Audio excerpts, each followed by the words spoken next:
As a prelude to the Mayor's Summit, over 70 senior government officials, civil society organizations and members of the business community gather here at the Marlborough House for a conference tagged Tackling Corruption Together. Mr. President, should Mr. Cameron apologise? President Muhammadu Buhari joins them as the keynote speaker. He says under the rule of law, he will fight corruption even if his feathers have to be ruffled. He wants the repatriation of corrupt proceeds and calls for international anti-corruption infrastructure to trace and return stolen funds.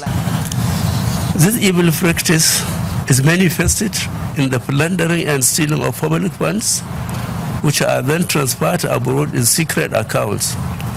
I therefore call for the establishment of an international anti-corruption infrastructure that will monitor, trace, and facilitate the return of such assets to their countries of origin. It turns out to be an interactive session, and many would want to know if the Nigerian president will demand an apology from the British Prime Minister over his sweeping statement about corruption in Nigeria. No, I am not going to demand any apology from anybody. What I am demanding is the return of assets.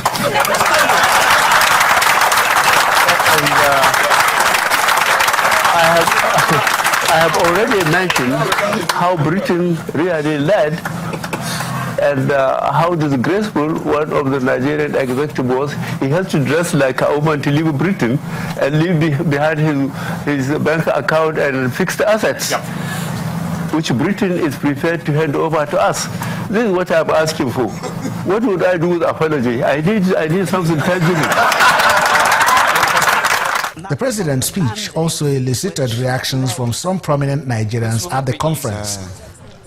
Some of us will have wanted him to join issues with the British Prime Minister, Mr. David Cameron. But I think during the question and answer session, he was able to address that the insulting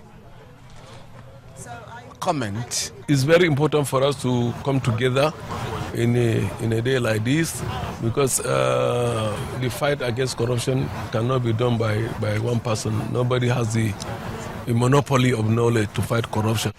Speaker after speaker say that endemic corruption can be wiped out.